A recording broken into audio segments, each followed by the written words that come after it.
কে কথা বলেছে বাবা সাহেব আম্বেদকর সম্পর্কে পার্লামেন্টে দাঁড়িয়ে? অমিত শাহ। দেশের নাকি তিনি স্বরাষ্ট্রমন্ত্রী, কিন্তু দেশ বিদেশের মানুষ কিন্তু এই মানুষটিকে জানে এনকাউন্টার স্পেশালিস্ট হিসাবে। আজকে সোহরাবুদ্দিন, কৌসর ভাই, তুলসী প্রজাপতিকে জ্যান্ত পুড়িয়ে মারার অপরাধে তিনি অভিযুক্ত। দীর্ঘদিন তাকে কারাবাস করতে হয়েছে।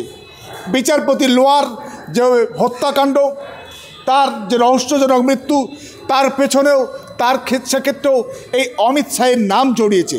গুজরাট গণহত্যায় নরেন্দ্র মোদীর সঙ্গে নাম জড়িয়েছে এই অমিত শাহ। আদালত যাই বলুক, ক্লিনচিট দিলে দিতে পারে, কিন্তু দেশের মানুষ, সারা বিশ্বের মানুষ কিন্তু গুজরাট গণহত্যার অন্যতম নায়ক হিসাবে কিন্তু নরেন্দ্র মোদী এবং অমিত শাহকে জানে। সেই অমিত শাহ বাবা সাহেব আম্বেদকরকে এই ধরনের কটু কথা, নোংরা কথা, বিদ্রুপ চালে তারা বিদ্রোহ করার চেষ্টা করেছে। বাবা সাহেব আম্বেদকর, তার যে ওজন, তার যে উচ্চতা, সেটা কি অমিত শাহর কল্পনায় আসতে পারে? তিনি বন বিশ্ববিদ্যালয়, অক্সফোর্ড বিশ্ববিদ্যালয় থেকে আরম্ভ করে আপনার ক্যালিফোর্নিয়া বিশ্ববিদ্যালয়ে তিনি পড়াশোনা করেছেন। তিনি ব্যারিস্টার, তিনি মাস্টার অফ সায়েন্স, তিনি ডক্টর অফ সায়েন্স। ব্রিটিশ প্রধানমন্ত্রী বলেছিলেন সেই সময়ে যে আপনারা সংবিধান লেখার লোক খুঁজে পাচ্ছেন না, সংবিধান লেখার লোক তো আপনার ঘরে রয়েছে। এবং বলে কে সে? বলে পৃথিবীর এই মুহূর্তে 6 জন পণ্ডিতের একজন পণ্ডিত ডক্টর B.R. আম্বেদকর, বাবা সাহেব আম্বেদকর। সেই মানুষকে সম্পর্কে যেই কথা বলে, বাবা সাহেব আম্বেদকর যেমন সংবিধানের অন্যতম প্রণেতা এবং যে খসড়া কমিটির চেয়ারম্যান, একই সঙ্গে তিনি ভারতবর্ষের প্রথম আইনমন্ত্রী। তার সম্পর্কে এই কথা বলে অমিত শাহ। কেন অমিত শাহ কথা বলল? কারণ আম্বেদকরের যতটা রাগ, তার উপরে বেশি রাগ ভারতবর্ষের সংবিধানের ওপরে। ভারতবর্ষের সংবিধান এখনও অটুট আছে বলে ভারতবর্ষে এখনও গণতন্ত্র আছে, ভারতবর্ষে এখনও ধর্মনিরপেক্ষ ভারতবর্ষে এখনও যুক্তরাষ্ট্রীয় কাঠামো আছে।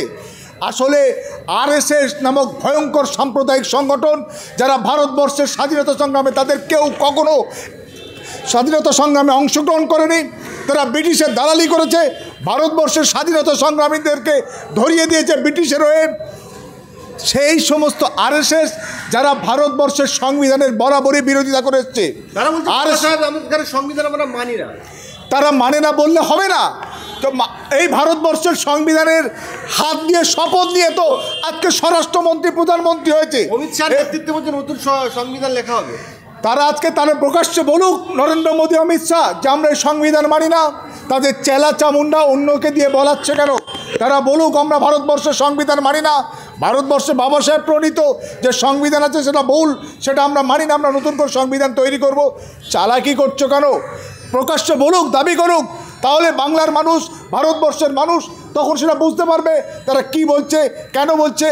এবং সর্বোপরি মনে রাখতে হবে, এটা যেমন তারা প্রকাশ্যে দাবি করতে পারছে না অমিত শাহ, নরেন্দ্র মোদী, কিন্তু চেলা চামুন্ডাদের দিয়ে প্রতি মুহূর্তে বলাচ্ছে। নরেন্দ্র মোদীর মন্ত্রিসভায় মন্ত্রী ছিলেন অনন্ত কুমার হেগড়ে, প্রকাশ্যেই বলেছেন আমরা এই সংবিধান মানি না, আমরা নতুন করে সংবিধান আনতে চাইছি এবং নতুন করে সংবিধান আনার জন্যই আমরা ক্ষমতা এসেছি। ফলে তারা তো সংবিধান নিয়ে বাজে কথা বলবেই।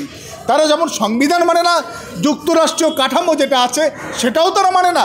আপনি গোলো আলকারের বই লেখনী পড়ে দেখবেন, বাঞ্চ অফ থটস বা উই অ্যান্ড আওয়ার নেশন ও ডিভাইড, সেখানে পরিষ্কার বলছে তারা এই যুক্তরাষ্ট্রীয় কাঠামো তারা বিরোধী। এক দেশ এক ভোট বলছে এবং এক দেশ এক প্রধান তারা চায় এবং তারা পুরোটাই যেন গ্রাস করতে চাইছে। সেখানে আজকের ভারতবর্ষে নানা ভাষা, নানা মত, নানা পরিধান আছে, সেটাকে ভেঙে গুড়িয়ে দিয়ে তারা হিন্দুস্তান চালু করার দিবা স্বপ্ন দেখছে। ফলে চালাকি করে, ভণ্ডামি করে তারা মানুষকে ভুল বুঝিয়ে মানুষের সাম্প্রদায়িক বিভাজন তৈরি করে ক্ষমতা দখল করেছে। কিন্তু 2024 এই লোকসভা নির্বাচনে কিন্তু বিজেপি, RSSের রাজনৈতিক শাখা, তারা কিন্তু মেজরিটি পায়নি। আজকের বিভিন্ন আঞ্চলিক দলের সহযোগিতায় কেন্দ্রে ক্ষমতায় এলেও এর পরের যে নির্বাচন 2029 সেই লোকসভা নির্বাচনে আমার এই ভারতীয় জনতা পার্টিকে ভারতবর্ষের মানুষ আর গ্রহণ করবে না। তাদের স্বরূপ পরিষ্কার হয়ে গেছে। আজকে ভারতবর্ষকে সমস্ত দিক দিয়ে এই গত 10-11 বছরে ভয়ঙ্কর রকমভাবে পিছিয়ে দিয়েছে। 125টা দেশের মধ্যে দারিদ্র্য সীমার নিচে যে অবস্থান, ভারতবর্ষের অবস্থান 111 নম্বরে পৌঁছে গেছে।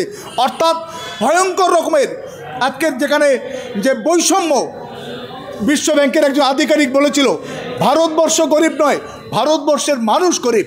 তার মানে ভারতবর্ষের 1% মানুষ, দেশের 73% সম্পদ তারা কুক্ষিগত এবং কবজা করে ফেলেছে এবং তাদের সেবাদাস হিসাবে মোদি অমিত শাহরা কাজ করছে।